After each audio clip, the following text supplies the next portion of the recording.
Hello! Today's stories come from r/PettyRevenge. We have 4 funny Reddit stories today. If you thought our recent foray into r/relationships was a bit serious, today is the comic relief. Story 1 is titled, Guy behind me in traffic was blinding me in traffic with his high beam, so I violated his retinas with the full force of an afternoon sun. I was driving home from work and traffic was backed up pretty badly for a few miles. It was stop and go. When I get stuck in that, I'll usually back about 75 feet off the car in front of me so that I can hold a pace and move at a slow but constant roll, like the semi trucks do.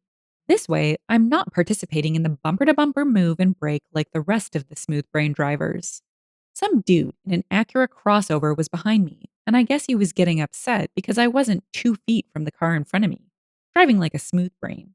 So he gets up on my butt and starts beeping his horn at me. I laughed myself as I turn up my radio. But then he starts flashing his brights at me, which is where I get annoyed. He's in one of those Acuras that has the super bright LED headlights. My car is much lower than his, so his low beams are already pretty bright in my mirrors, bright enough that I don't want to look in them. The first time he flashed his high beams, it put spots in my vision for a moment. It genuinely hurt my eyes. After the first flash, he waits for about 10 seconds, beeps his horn, and then flashes me again. Now I'm getting pissed. I'm thinking, where the F do you want me to go? Do you really think being 2 feet from the car in front of you will make traffic move faster? Then he flashes me a third time, but this time he held them on for about 15 seconds. Time for the gloves to come off. During those 15 seconds, as I'm looking away from my mirrors, I see my 14,000 lumen searchlight sitting in my passenger seat, at which point I'm immediately overcome by a wave of chaotic, lawful excitement. What he has just set in motion cannot be stopped. I think to myself, oh, buddy, you just opened the wrong can of worms. You're going to learn today.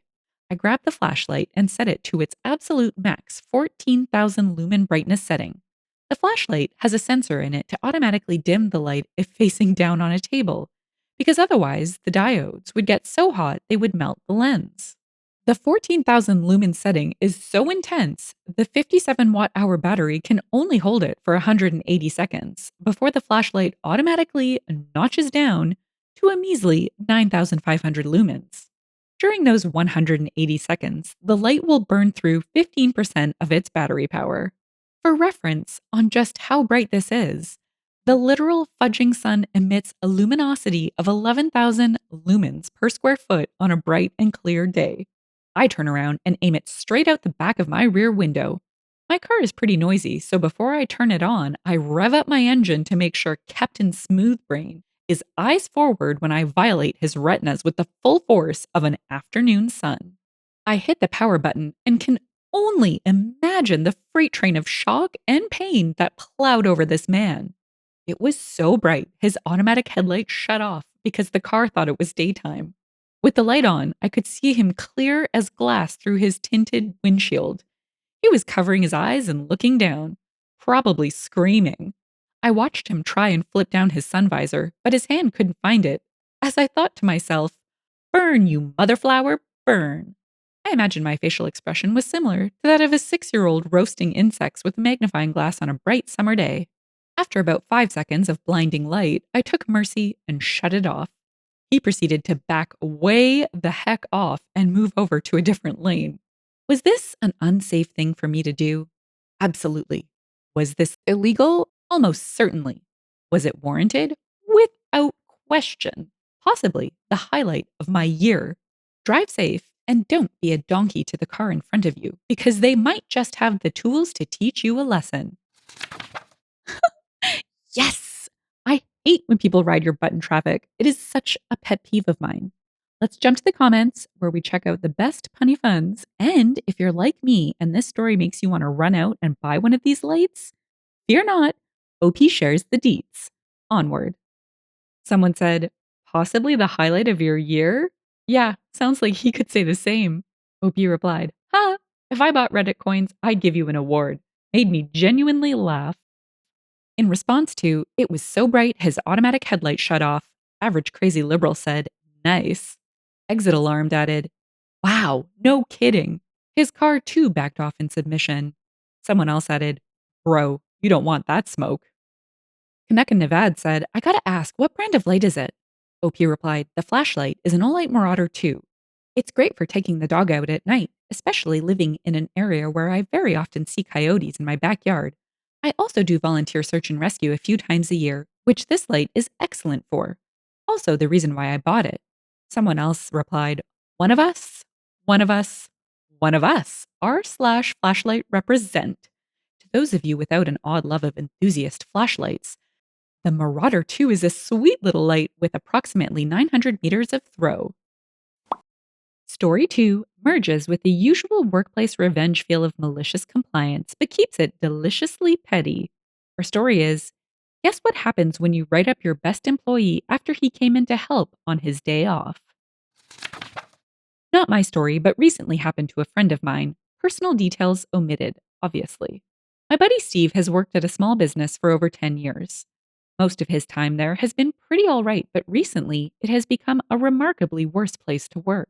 Steve is the most senior employee outside of management and by far the most productive.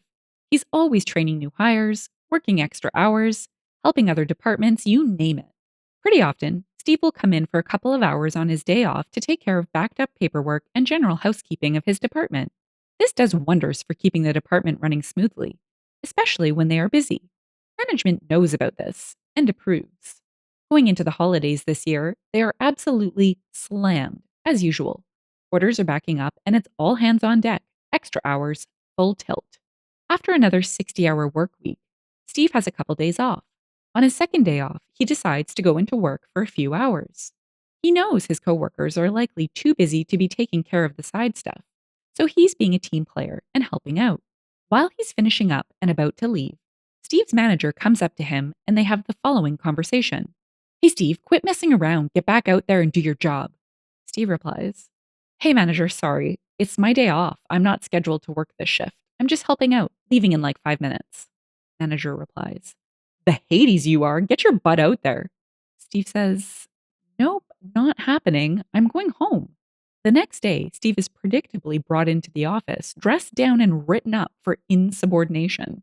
But there's a few things about Steve that you should know, that his employers knew, but either forgot or didn't care about. Steve has been getting fed up with his employer for a while now. Steve is quite financially stable, as he works in a high demand industry and his wife also has a fantastic, well paying job. Steve is about to become a dad. In fact, he is very, very close to becoming a dad, right after the holidays, most likely. So, Steve is in the manager's office, just finished getting talked down to, and handed his write up to sign. Steve signs his write up and hands it back, along with an envelope with a short letter inside. "What's this?" Manager asks. "My 2 weeks' notice." Cue the backpedaling. Manager is apologetic, asks Steve to at least finish the holiday rush. Big boss comes in, offers a raise if he stays, the whole shebang. Steve turns it down. Now Steve's former employer has to get through the holidays without their most reliable worker, which will take at least 2 or 3 new hires to cover. Meanwhile, Steve can enjoy the holidays without stress, help prepare for the arrival of their baby, and start looking for work again when they're good and ready. Edit. Obligatory wow this post blew up reaction. Some clarification. Steve's position is hourly, and he got overtime pay for the extra hours. The stuff he worked on during these extra hours would collectively save his department a lot of time and headaches. That's why he did it. There used to be a good team vibe in the company, top to bottom.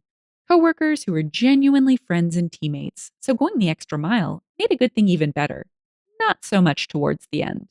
Also, giving his 2 weeks instead of quitting on the spot was a combination of professional courtesy and also giving his coworkers enough warning to not completely blindside and bury them.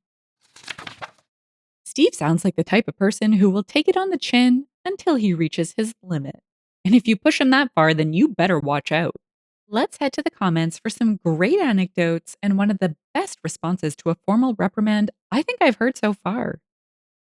Mama Chunk said, "I got written up at a job approximately 10 years ago.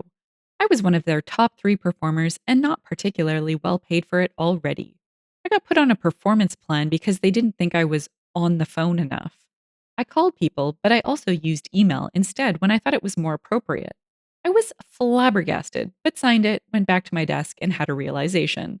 I could get another job pretty easily. They were going to be put out for a good while trying to replace me. So I stood up, said, F this, handed a bobblehead I'd gotten as an award to a guy who was always saying he wanted it, announced, I quit, and walked out the door.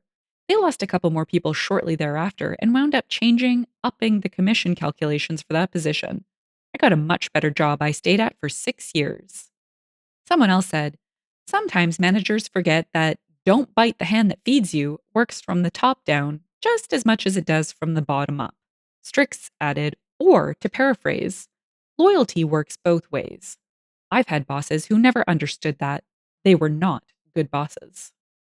PR man shared, I only got written up twice, two different jobs, but the second time they were absolutely shocked when I quit a couple weeks later. I said, out loud, in front of everyone, well, you made it really clear that my performance wasn't to your expectations when you wrote me up, so I'm just doing us both a favor. In the follow up meeting, where they asked what they could do to keep me, I said, nothing. Now that you have written me up, there's a mark on my record, and that's just too unstable of a situation for me to feel comfortable in. Sorry. Story 3 is short and will hit you in the funny bone. It's titled, I'm currently on holiday and my new favorite pastime is having no patience for Instagram wannabe models. I am in a very beautiful and historic country, and my new limit is 2 pictures before I'll walk into the shot. Just yesterday, a couple set a camera in a tripod with a timer going for 5 minutes, whilst people around them tried to avoid their twirl shots. Not me. I just walked in front of the camera and read the materials about the beautiful palace gardens. She asked me if I would move out of her shot. I said, nope. I've been doing this for a few days now, and it feels fracking great, to be honest. You get to take a picture. You don't get to ruin everyone else's visit. Edit. Well, this blew up more than I thought it would. Thanks for all of the awards, comments, and stories. And to those of you that have a problem, they have a right to be there and take pictures. They just don't have more of a right than anyone else. So good, eh?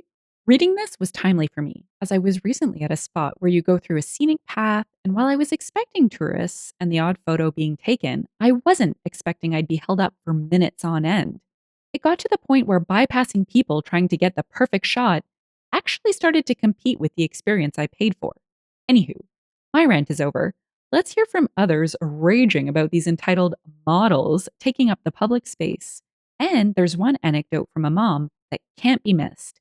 It could have been its own story. The prophecy is nigh shared.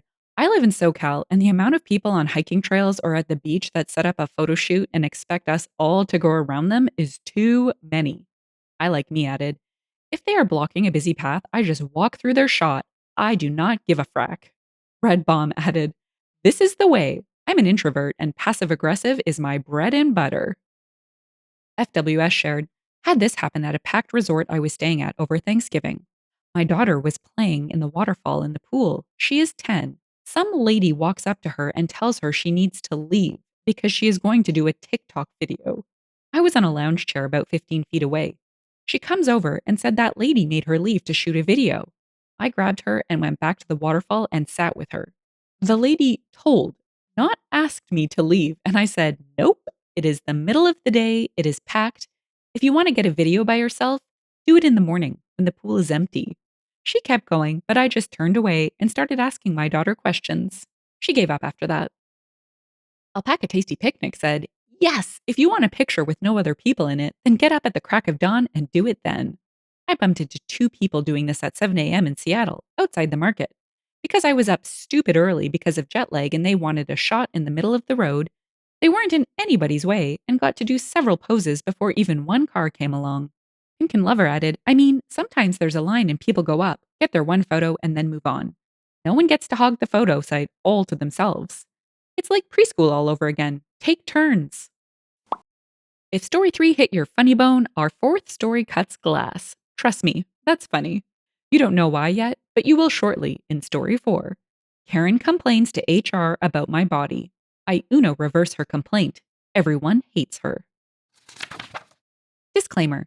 This was about 7 years ago, so the conversations are summarized and not 100% word for word.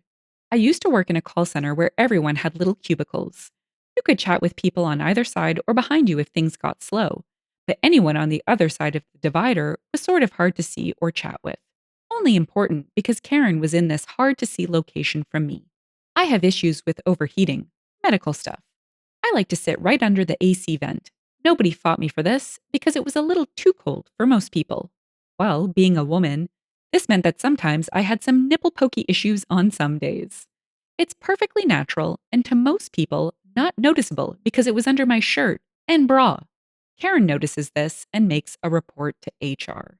HR woman and my direct supervisor parade me through the cubicles and into their office to question me about my nipples. Now, I could have thrown a fit about this to begin with, since we didn't actually have a dress code and it's none of their dang business. They asked me to prove I was wearing a bra, so I showed them the straps. They told me, good enough, basically, and to go back to my desk. I refused to go back. I said I needed to place a complaint about someone.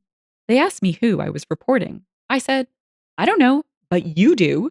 I want to report whoever it was that's been staring at my breasts all day. Now that I know someone is staring, I feel like this is a hostile work environment. Yes, so good.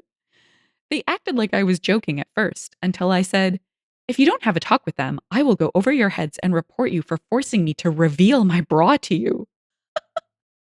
I got escorted back to my desk, and Karen was sitting there looking smug until they escorted her to the HR office instead. I don't know what happened to her in the office, and I don't care. They did their part by having their talk with her. All I really wanted was to know who did it. Since it was a very slow day, all my coworkers started asking me what that was all about. Office gossip, you know. I told everyone exactly what had happened and added that Karen must be fascinated with my breasts since she noticed. Everyone else confirmed they didn't even notice. When she came back from HR, every person in the room knew what she had done and was glaring at her. Snitches didn't get stitches and didn't get fired either, but they got treated like the Karen they were. Nobody would talk to her. People would be chatting, see her come try to join the conversation, and go silent and turn away from her. Some people did loud whispers and made comments like, shh, don't say anything. She will report you. She quit about 2 weeks later. Edit. Wow, this is the most notifications I have ever logged into. Thank you for awards and replies. For those saying I should sue, this was about 7 years ago. The company no longer exists. I didn't sue them back then because the company was pretty new and they were new to their positions, just like the rest of us, and in their 20s. They seemed like they were not trained on how to handle this, awkward and confused. I didn't want to ruin their lives over it. I don't think they'd ever do it again. For those saying she was jealous, I have no idea what she could have been jealous of. I was almost 40, gaining weight fast from my disability, and I'd say 4 out of 10. All I can think of is maybe she was jealous I was giggling with coworkers while trying to quietly play Cards Against Humanity. See, I told you it was funny. I can't even imagine being asked to prove I'm wearing a bra by an employer. Hilarious. I think OP should have started wearing pasties on top of her shirt to really accentuate the nipple area. Can you see them now, Karen? Well, can you? Let's hit up the comments where the comedy continues. Your future baby's daddy said, I love the part when you called them out for forcing to show your bra. I bet they crap themselves upon hearing that. The story really made my day. Tar Nguyen added, I can almost picture that cold sweat on their brows. Chef's kiss. PR man replied, the cold sweat in their bras causing their nipples to show and for Karen to report them to themselves when called into their office. Chain Gun Samurai said, yes, I have nipples. I was born this way to my deep shame. Noob DM added, you were born with nipples? Frack. Effing weirdo. Wayne Hines said, yes, all 3 of them. Coder Joe 1 said, so she just nipped into HR for a chat, eh? Timbo said, OP did raise a couple of interesting points. Sorry. Waiting for death. Bye. Waiting for death, BU said, I'm just glad she got what she needed to off her chest. Pimpbot said, they had to keep everybody abreast to the situation.